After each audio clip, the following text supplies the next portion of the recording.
Mhm. Good morning and welcome again, MLUC. Happy Mother's Day. I believe these 9 words from Rumi best sums up whatever Mother's Day means to you. We are born of love. Love is our mother. My name is Yusara Antar and I'm a member of your Board of Trustees. It is my pleasure to welcome you to today's Flower Communion. If this is your first time with us, a special warm welcome. We accept you no matter where you are in your journey through life, and we accept and welcome who you are. If you enjoy live gatherings, mark your calendar for June 6th. The annual meeting will be held after the service. Please join us. Thank you to everyone who signed the petitions for candidates for the nominating committee and the Board of Trustees.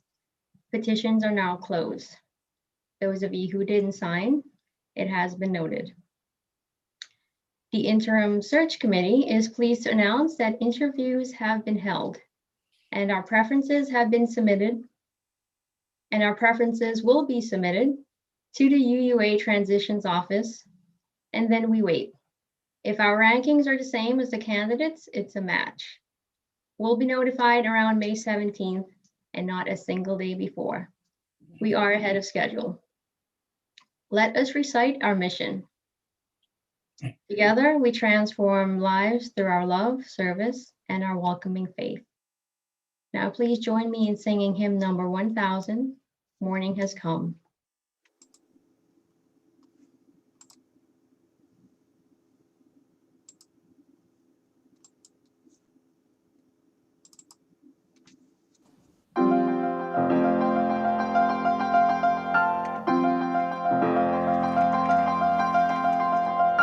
Morning has come, arise and greet the day. Dance with joy and sing a song of gladness. The light of hope here shines upon its face. May it bring faith to guide your journey on.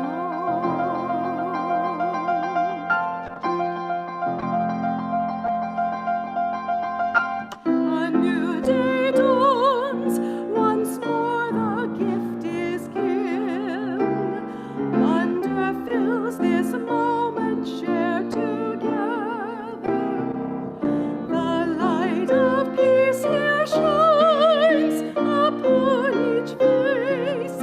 May it bring faith to guide your journey on.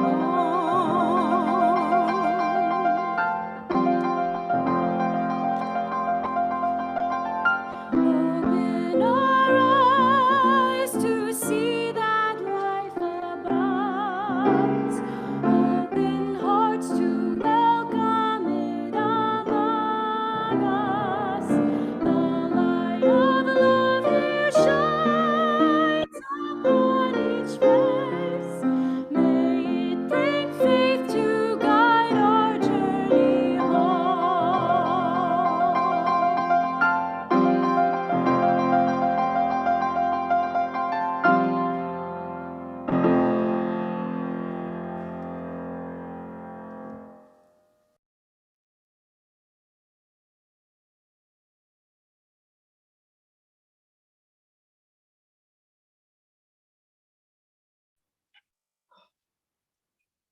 Good morning. I'm Kathy Landay, your worship associate for today. You know how I figured out that I'm the worship associate today? No pajamas. Must be my turn. Don't tell anyone. And before we start the service today, I have an important message for all the children out there. So come close. I have something special to tell you. I need to tell you that I'm going to be using some special powers today in a very short while. I have this secret way of transitioning myself between spaces.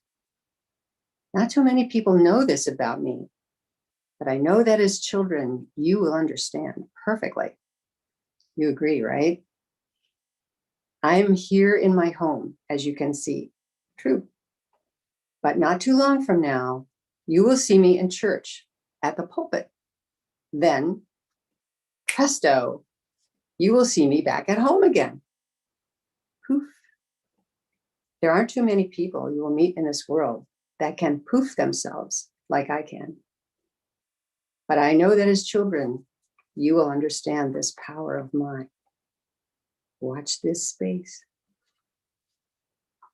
And now, to our service this morning. Morning has come. A new day dawns. Open your eyes to see that life abounds. Today is our flower communion. These are the words that Norbert Chapek, the founder of the Flower Communion, would probably have loved. We will tell you his story this morning. You may have heard this story before. In fact, you probably have. Why do we tell the same story over and over again sometimes? Especially, why do we, as Unitarian Universalists, tell the story of Flower Communion almost every year? These are the questions we will wonder about in this morning's service. So now I invite you to find a quiet and relaxed place in your body and listen to the prelude. The prelude is called Scenes from an Imaginary Ballet, Opus 74, number 3, Tempo Diminuendo, by Samuel Coleridge Taylor.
That was beautiful.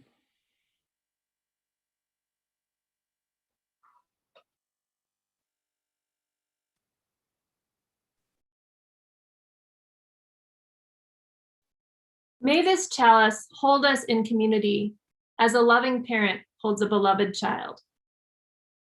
The earth falls and flowers. May this flame remind us of our religious heritage and history guiding us home. The earth laughs and flowers. We light this chalice so that its beauty may shine love on all of our faces. The earth laughs and flowers.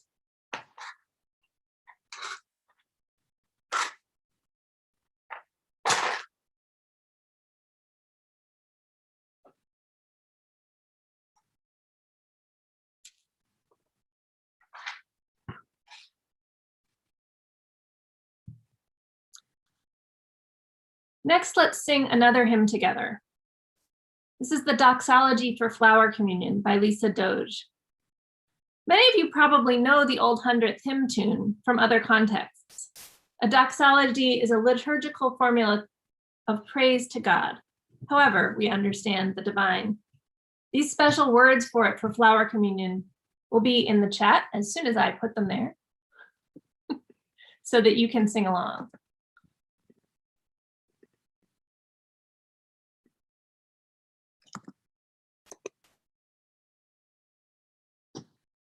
In colors bright and essence sweet, like flowers we bloom when we meet.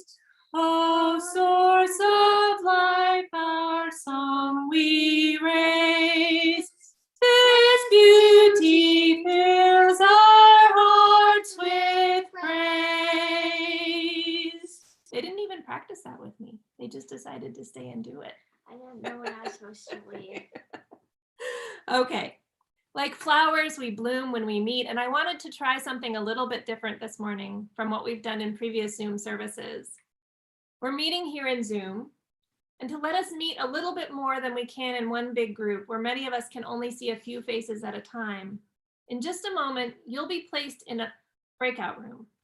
You'll have about 3 minutes to greet your neighbors, just like we might do in a church service in person, where we would turn around and say hello to the people sitting behind us and to either side of us.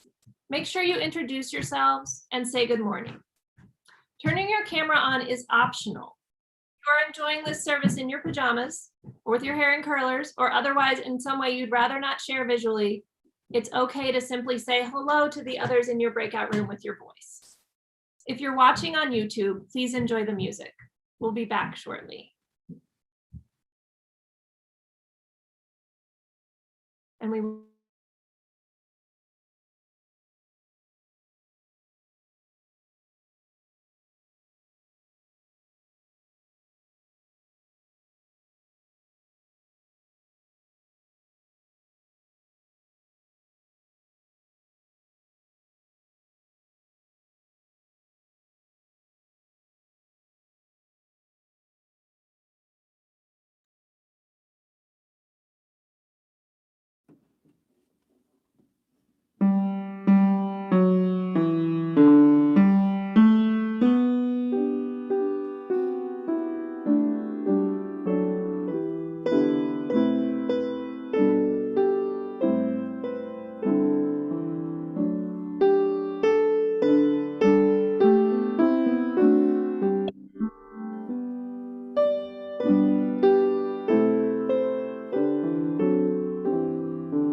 As we rejoin the main meeting room, I'm going to sing the Doxology one more time and invite you to sing along again.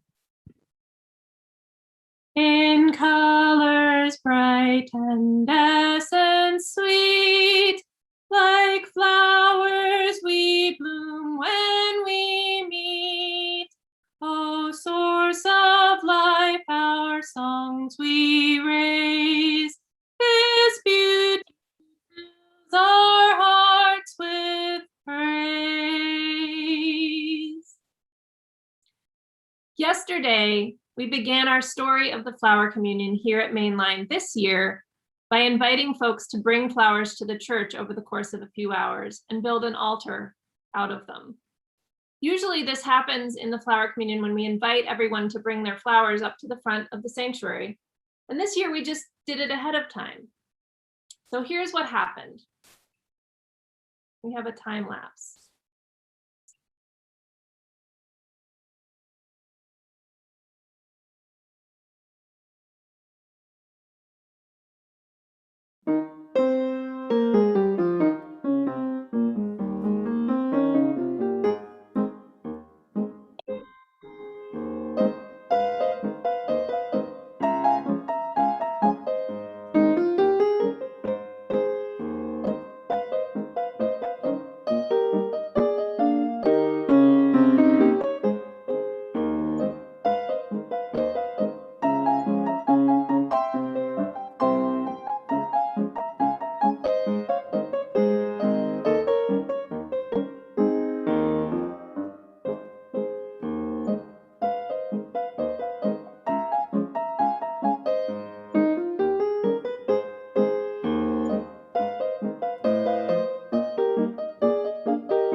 It is our custom at MLUC to share half our Sunday offering with an outreach partner. I think this part of our service is very spiritual in the sense that we are reaching out to help take care of others.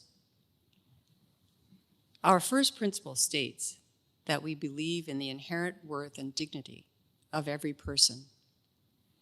This particular sharing is close to my heart since I fall in that age group, and I know from experience how important services like these can be for older folks. Unitarian Universalist House Outreach Program is the recipient of our offering outreach for May of 2021. UUH Outreach is a non-denominational, community-based program for older adults who are living independently in Northwest Philadelphia. Confidential services are provided at no cost by UUH program's small multidisciplinary team who are social workers and nurses. Program staff partner with adults ages 60 and older to support them in their efforts to live independently with dignity in their homes and communities. UUH Outreach staff take time to fully understand an older person's situation and concerns and respond with tailored information and access to resources in the community. UUH Outreach actively collaborates with other service organizations to expedite getting older adults the support they need. The organization also has a client assistance fund to support specific needs, such as safety equipment and essential small home repairs. 4 UU congregations, including MLUC, are currently represented on the UUH Outreach Board. In gratitude today for your offerings, I have a very short story called Making a Difference. It goes like this. An old man walking along the beach came upon a child sifting through debris left by the night's tide. Every so often, he would pick up a starfish and toss it back to the sea. The old man asked him the purpose of his efforts. Well, the tide has washed the starfish onto the beach. They will die unless I throw them back. The old man looked around at the miles and miles of beach. There are more starfish than you can ever save. You cannot make a difference. The child bent to pick up another starfish and sent it hurling back to the ocean. Then he looked up at the old man, smiled, and replied, I can make a difference to this one. Just remember, in your offerings, you make a difference. You will now hear a short explanation of how to make your offering online. Following that, we will have the pleasure of listening to Dr. Vincent Craig play The Gladiolus Rag by Scott Joplin. How good can it get?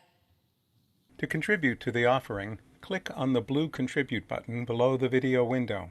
If you're not on our live stream page, you can click on the Give link at the top of any page on our website. Fill out the simple contribution form. You can choose to sign in or proceed as a guest.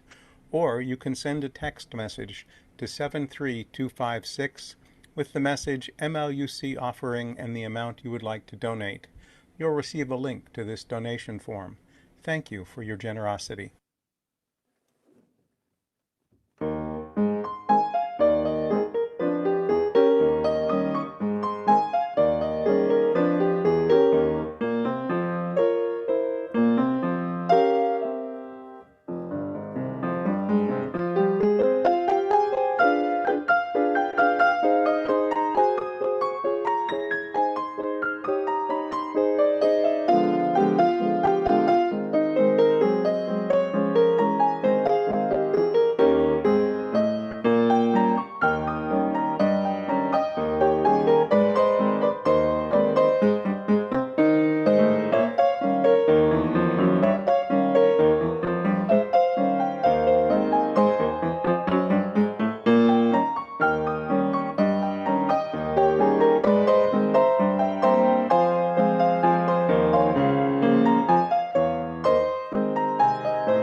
Candles of Community is our ritual for personal sharing and support. And by doing so, we acknowledge our trust in each other. It's a time in our service when we honor happenings that make us either sad, sometimes joyful, or to mark celebrations or milestones. As each candle is lit, please join me in saying, we hold you in our hearts. Our first candle is our remembrance candle. Every Sunday, we light this candle in an effort to hold in our hearts those who we have lost or those who have struggled with the COVID virus. The sickness, hospitalization, and for some, the loss of life continues. Our hearts are especially with the people of India at this time, where the virus still rages. Closer to home, Montgomery County, as well as other counties in Pennsylvania, the risk still remains high. We await the day when our country and world begin to recover from this horrible disease. Let us take a moment as we honor all those who have had to grapple with this illness. For all our brothers and sisters throughout the world, we light this candle and we hold you in our hearts.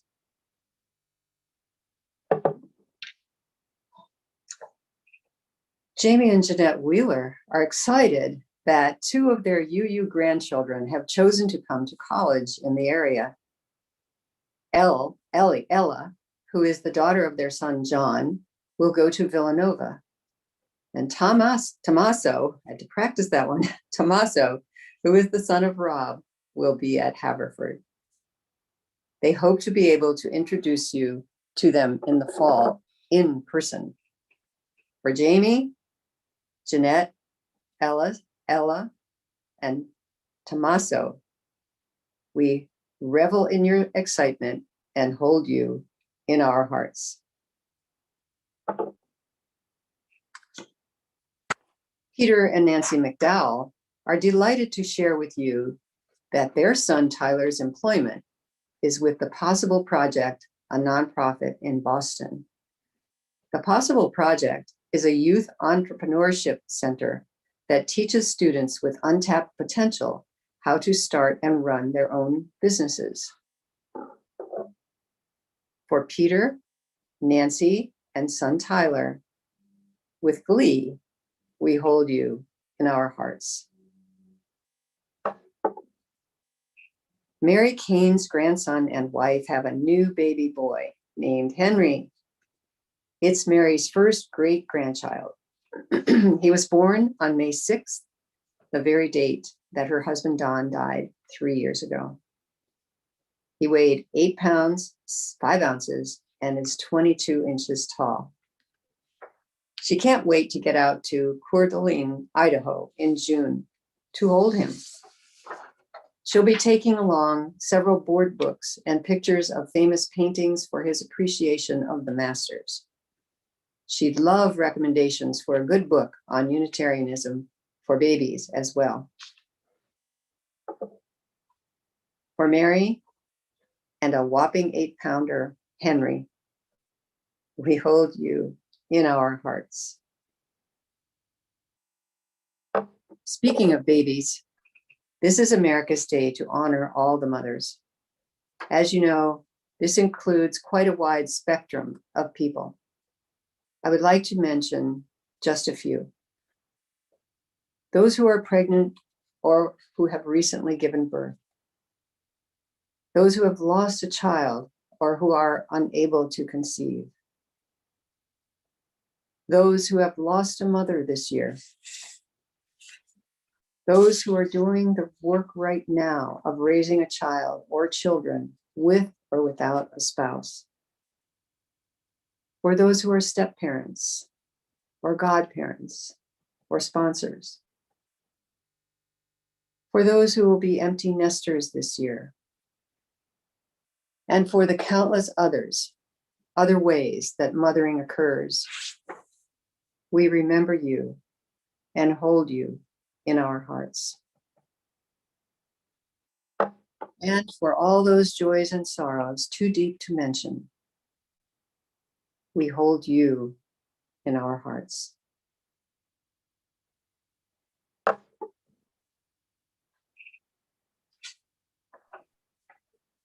At the beginning of the service, we said that one of the questions we would be wondering about today is this: why do we tell the same stories over and over again? I'm sure you can think of lots of examples of this. The story your dad always tells about the time you did something funny when you were little. He tells that over and over again because he loves you and loves to remember the little you.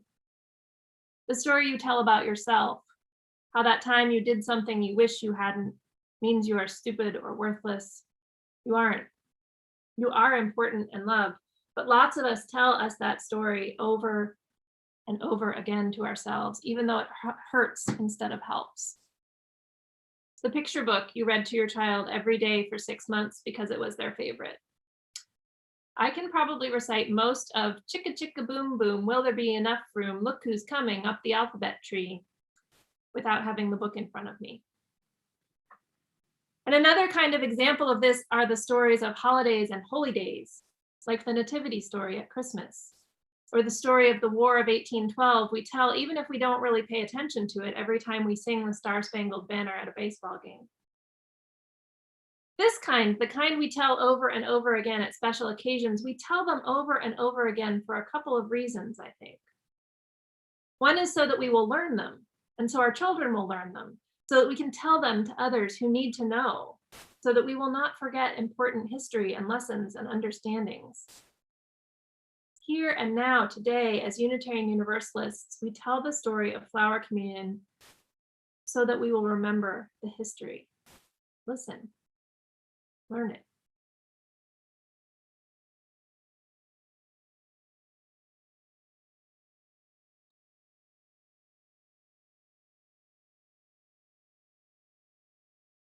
Here is the story of Flower Communion.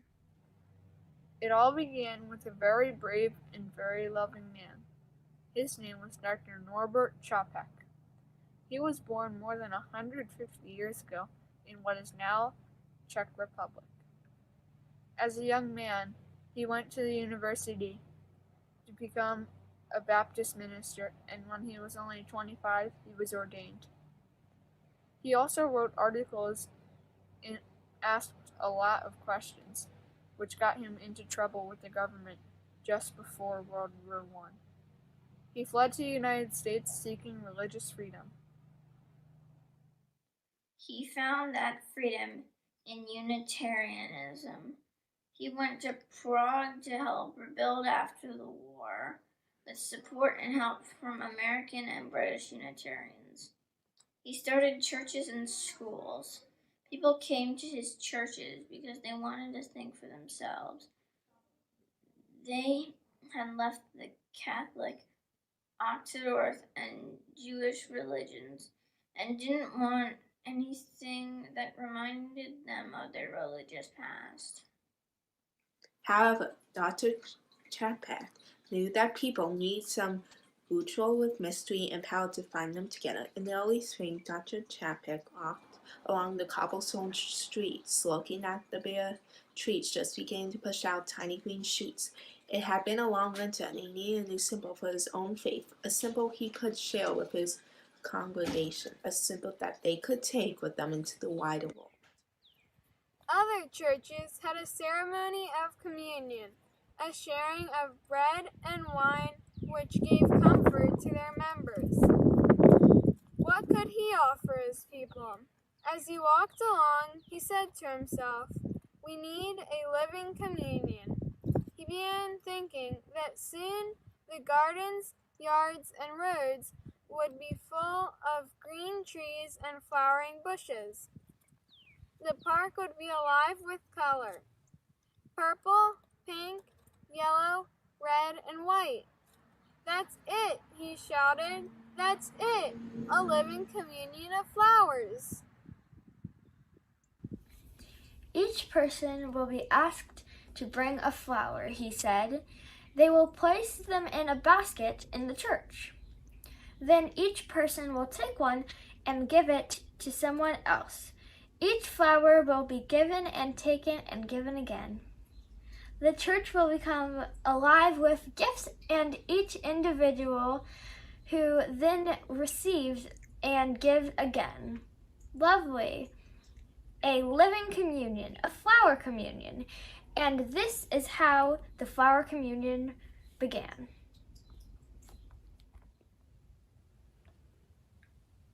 There's a sad part of the story that it is also important to remember.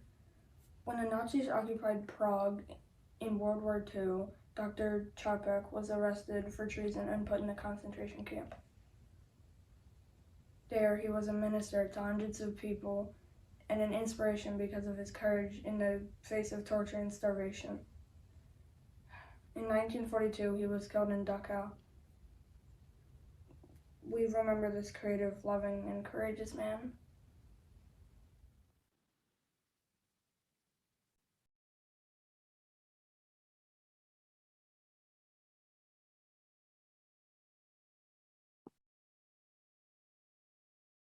We remember him each year with our flower communion. By giving and receiving flowers and giving them again, we remind ourselves of the mission to transform lives through love and service.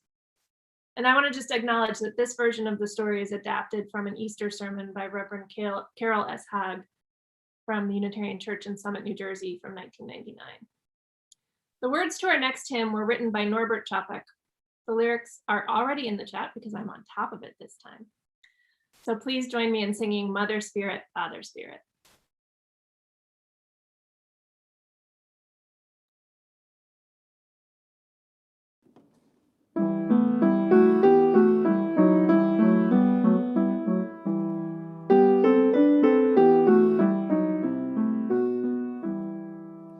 Mother Spirit, Father Spirit, where are you? In the sky song, in the forest sounds your cry.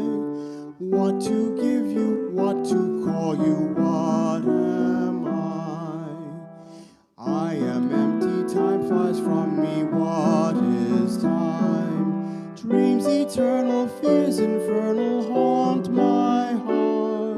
What to give you, what to call you, oh my God. Mother Spirit, Father Spirit, take your hearts. Take our breath and let our voices sing our parts. Take our hands and let us work to shape our art.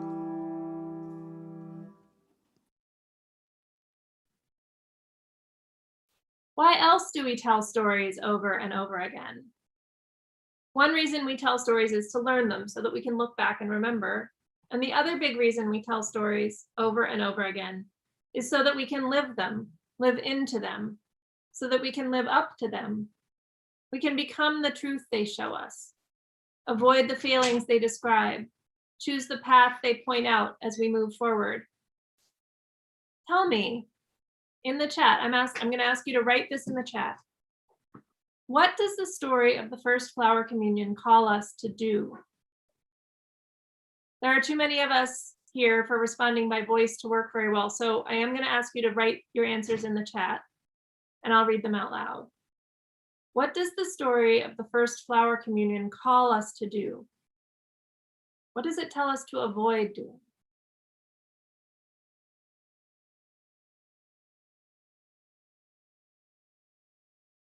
To share with others what we received from Helen.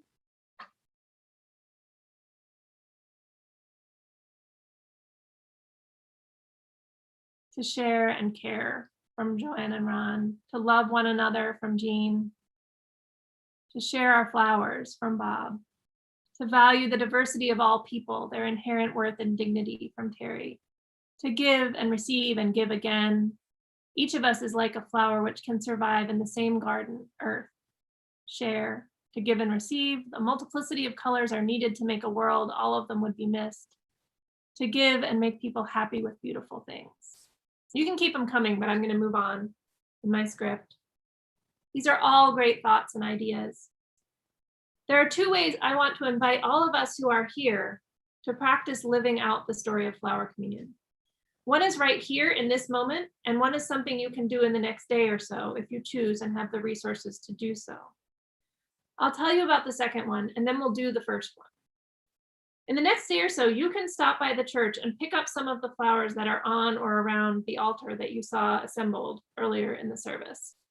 You can take just one or enough for your kitchen table, but if you can, take some more. A few of you already signed up to take some to folks in the church who can't come get them themselves, but if you would like to do that and you haven't signed up yet, just let me know. I've got more names. This is living out the flower communion story by living out that church is a place where we can bring our gifts and what is unique and special about us, but also a place where we can receive the gift of unique and special beauty from others. I also invite you to come and if you come to get one for yourself, take a few more to share with people who aren't necessarily part of our church, with neighbors and friends and family members. We have extra. Not to proselytize them or try to convince them to come to our church, although we would welcome them if they arrived, but just to share that we see their beauty and their uniqueness and specialness, and that this world is full of beauty and that there are people who care. In our mission, we say that we transform lives through love, service, and our welcoming faith. I hope some of you will answer this call to live out the story of flower communion by transforming someone's life today or tomorrow through the service of sharing beauty with love. So if you'd like to do that, you're welcome to stop by. There will be flowers.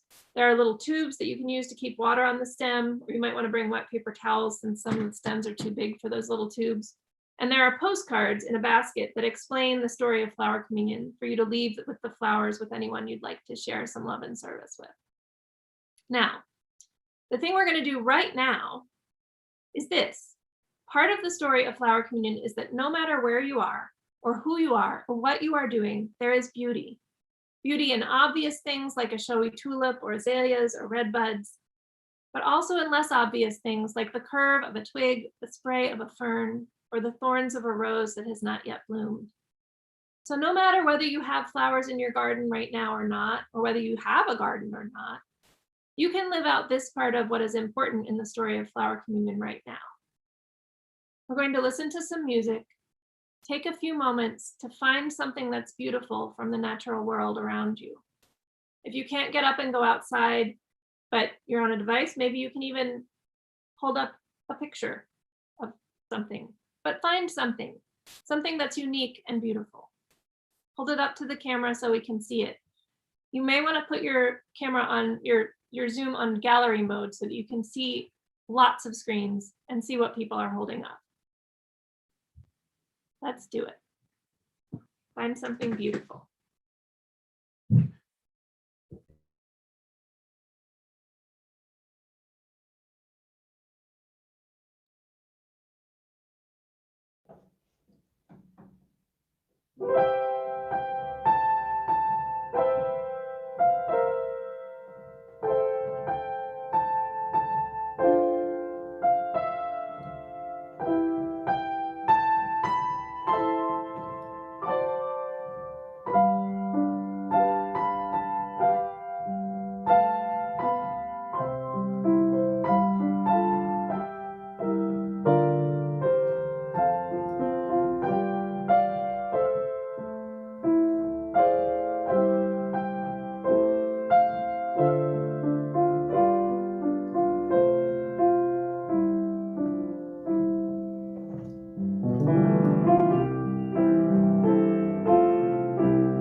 With our hands and with our hearts, we bless these flowers.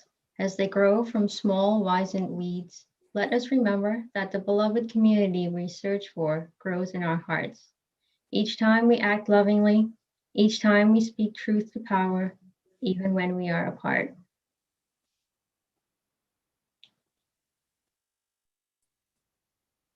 With our hands and with our hearts, we bless these flowers. As they are each marvelous and completely unique, let us recognize that each of us, parent or child, sibling or friend, lover or loner, black, brown, or white, brings something singular and wonderful to our world that no one else ever has or ever will.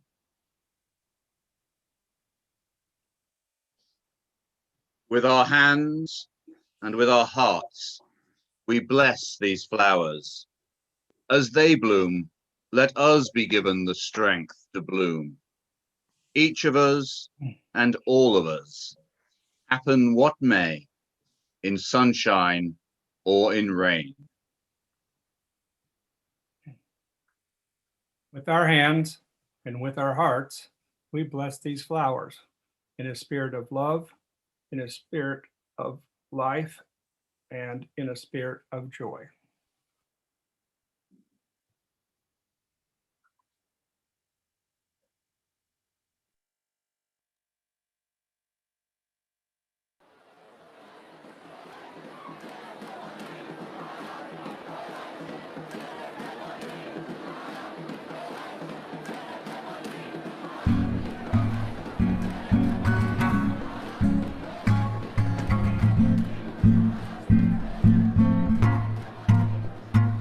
It's burning inside, the hurting and the suffering minds, creating anger, fear, and pain, suffocating our times. The tougher it gets, the rougher social media cries. But we see to it that we tweeting only negative lines. We're sick and tired of history, but repeating it twice. Greed, anger, and violence clearly stealing our nights. Feeling it tight between the shoulders with a chill in the spine. Pinching myself, waking up, trying to stop the rewind and move forward towards stories, overcoming our fears. Choosing love over hate, praying, trading hugs over tears. There's only one choice, breaking down the walls and repair every broken heart on this planet till there's no longer fear.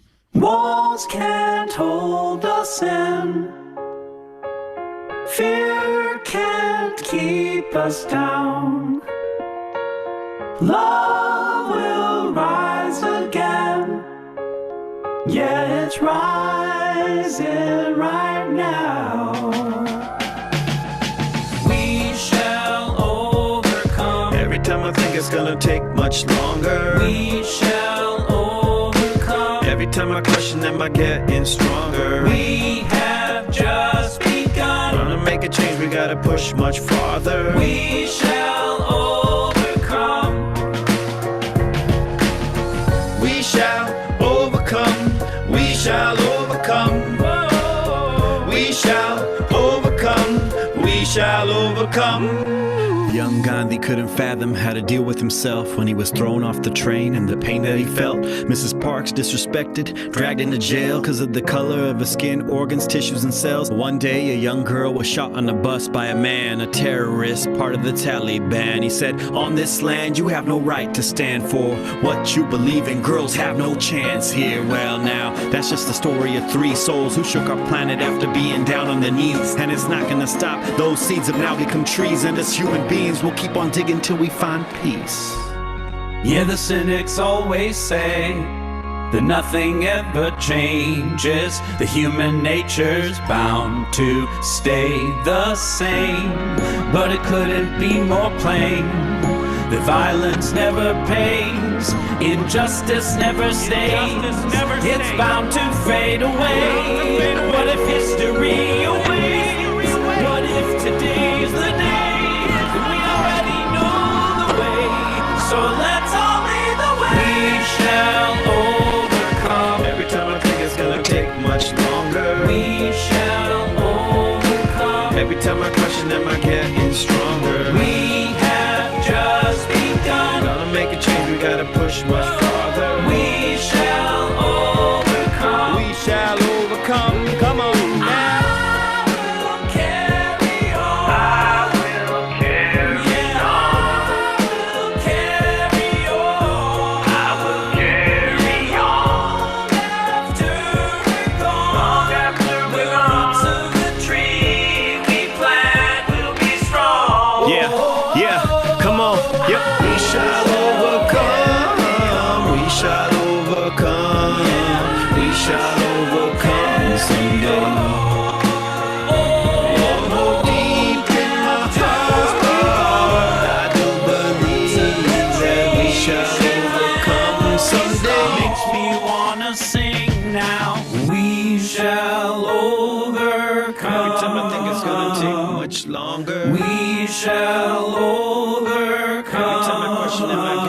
stronger. We shall overcome someday.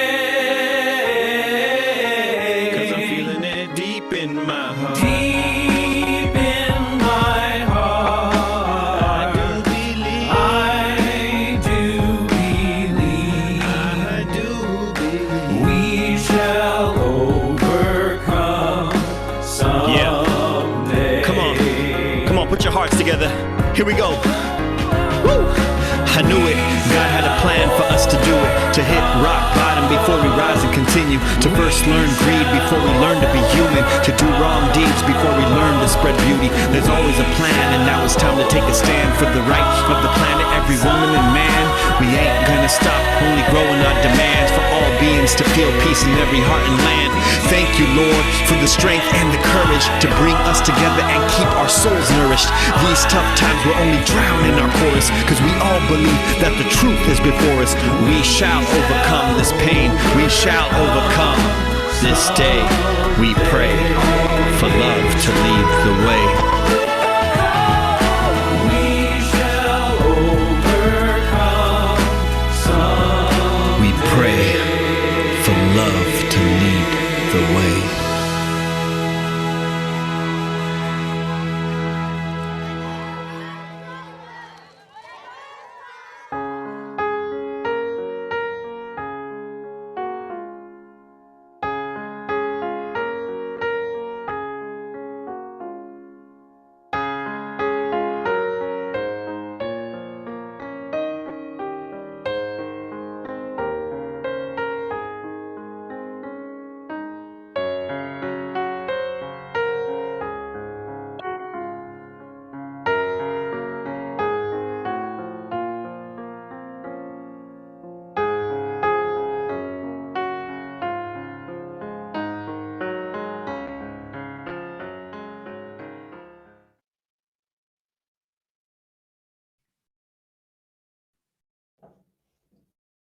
Walls can't hold us in.